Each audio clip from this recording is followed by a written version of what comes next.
Ok. Em uma aula anterior, nós falamos da diferença entre célula procarionte e eucarionte. Agora, nós vamos falar da diferença entre célula animal e vegetal. E a primeira coisa que precisa ser dita é que célula animal não existe só no reino animal e célula vegetal não existe só no reino vegetal.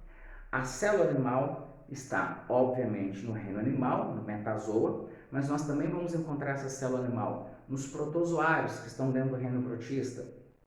A célula vegetal, que está no metáfita, né, que é o reino vegetal, a gente também vai encontrar nas algas, que estão lá no reino protista. A célula dos fungos já é uma outra história, porque tem características animais e vegetais.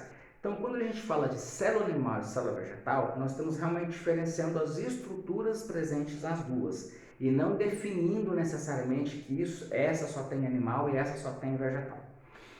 A primeira característica é o revestimento externo. A célula animal só tem a membrana plasmática de revestimento externo, enquanto que a célula vegetal, além da membrana plasmática, que ela também tem, obviamente, existe uma parede celular por fora da membrana, tá? Que pode ser chamada de parede celular ou parede celulósica, porque essa parede é formada de celulose, joia. Inclusive, essa celulose é muito resistente. Ela não faz a mesma função da membrana, que é selecionar o que entra e o que sai da célula, mas ela é muito resistente.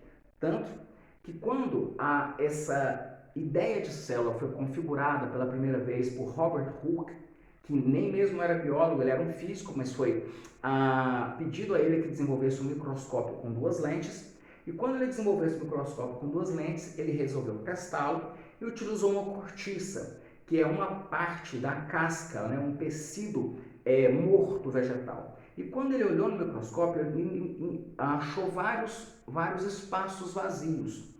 Esses espaços vazios é onde estavam as células vegetais. E o contorno que ele enxergou era a parede celular, porque ela ainda estava lá em função da sua resistência. Tanto que, ao ver aqueles vários espaços, ele se lembrou de conventos onde tinha aquelas celas onde as noviças ficavam, né, para ficarem clausuradas, e ele então lembrou dessas celas e aí remeteu ao nome de célula em latim, né? E aí é de onde vem a palavra célula. A segunda característica entre célula animal e vegetal é que existe uma estrutura fundamental na célula vegetal chamada vacúolo, que controla a quantidade de água, que ela ocupa quase todo o citoplasma da célula vegetal. Às vezes em torno de 80% do citoplasma da célula vegetal.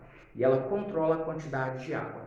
Na célula animal, esse vacúolo ele é ausente ou são pequenos. Mas, poxa, por quê?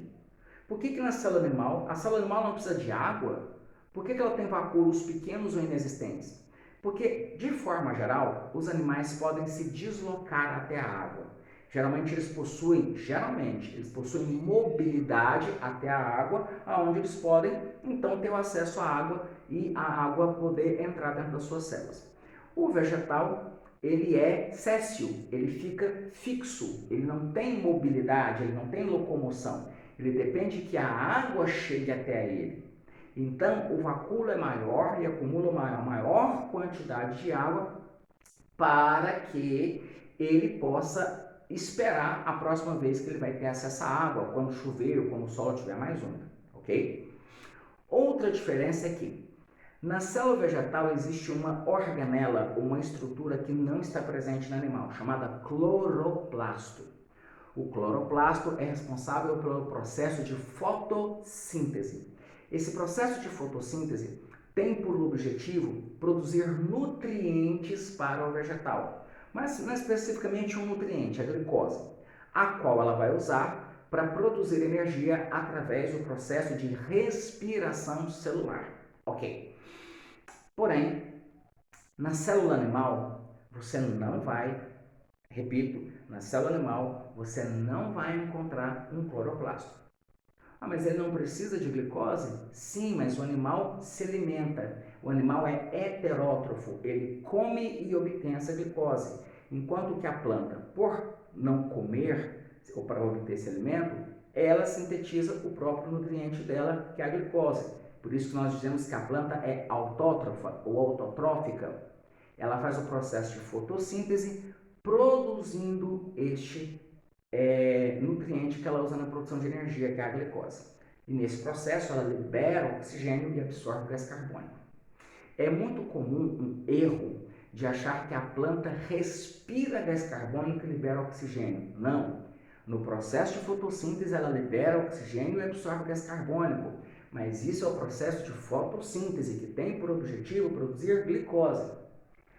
A planta respira de forma geral como animal, respira oxigênio e libera gás carbônico.